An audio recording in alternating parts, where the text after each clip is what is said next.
Hello, if you've had a look at the news today, you'll see that one of our royal family, Kate, has had a go at editing photos and it hasn't been entirely successful.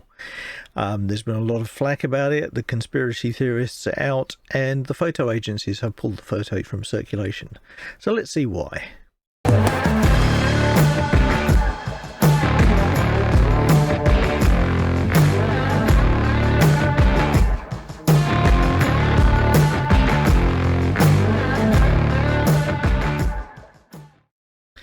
So to start off, here's an example of one of my own editorial photos. This is Giddy Lee of the rock band Rush doing a signing at a bookshop in central London.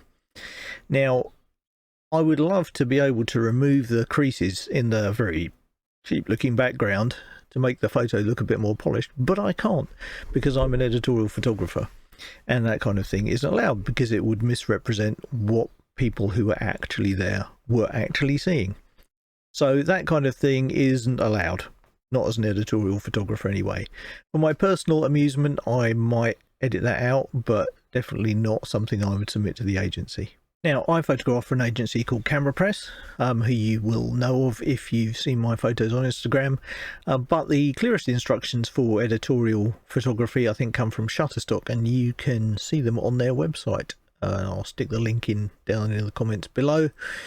They say that if your content was rejected with editorial content with post-production alterations, etc., etc., it's most likely because your submission had one of the following elements were either added or removed from the image, footage, or clip. For example, replacing an unattractive sky with a more attractive one, adding a person or object to the scene. Faces or objects were obscured using an editing tool, such as blurring an individual's face in post-production. Non-traditional adjustments were made, such as adding a tilt-shift effect, lens flare, or something like that. Excessive adjustments were made, so extreme changes to saturation, contrast, or red eye removal.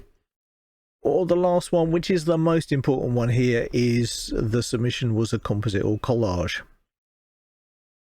And then it gives an example of what would be a rejected image, and the recommendations at the end. The content of a photograph or footage clip should never be digitally manipulated or altered in any way. Documentary editorial content must always be factual and true to life.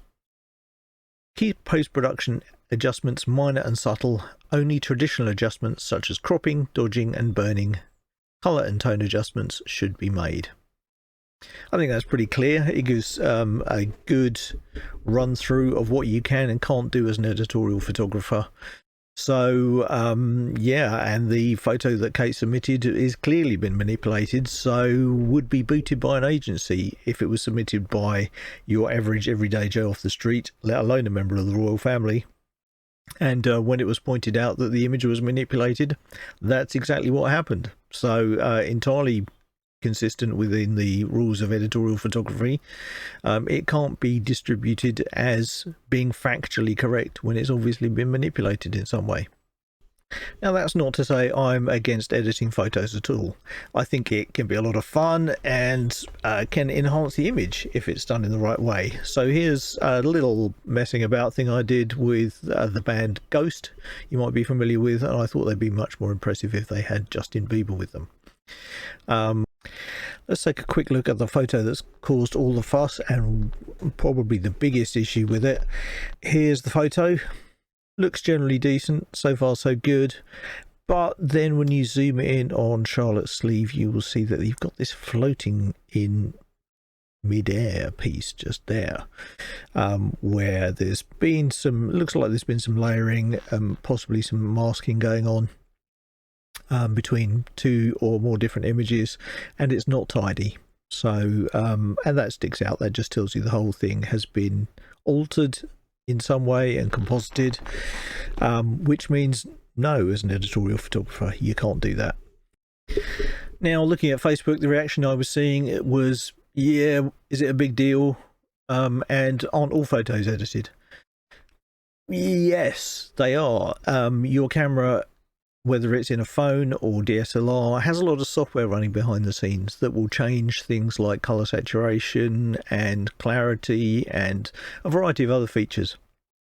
So it's, you know, as an editorial photographer, need to be aware of that and just make sure that the photos are as true to life as possible and not have some crazy Instagram filters on or stuff like that. So yes, there is always software processing going on with modern cameras, and even if you have film, there's stuff that can be done. Some of the, you know, great manipulations of the past were done on film, and the color of a film photograph is down to the type of the film that was used and potentially the way it was processed. And dodging and burning are skills that were used in film days. So those are things that will alter the nature of the photograph. But why does it matter? Well, nowadays it's really very, very important that our news photos represent reality and give an accurate depiction of what is there. There are so many examples of where photos have been manipulated to mislead, either accidentally or deliberately, and we'll have a look at some of those, because some of those are a little bit disturbing, but some of those are absolutely hysterical. And yeah, there have been some truly awful things in the name of photoshopping. So yeah, let's give those a look. Here's Rob Kaufman with a dog he didn't even own at the time the photo was taken. Here's former Prime Minister David Cameron, with and without a poppy. And who knows what's going on with the Obama's hands in this photo. That seems very odd. And of course, nobody manipulates like the North Koreans, who don't have shadows. This one was changed to make their premiere look more important, and this last one is a bit disturbing because in the top one the rocket hasn't taken off, but in the bottom one it's just missing entirely, so they feel a bit embarrassed. So I hope you enjoyed looking at those and feel a little bit more informed. Probably the only people really interested are going to be the conspiracy theorists who are trying to work out where Kate has been since her operation, and editorial photographers who finally get to talk about what it is they do for a living. Everybody else will be interested for a few days and then move on to the next one. So if you have any comments, queries or general observations, just stick those down in the comments below and I will try my best to answer them. So until next time, goodbye.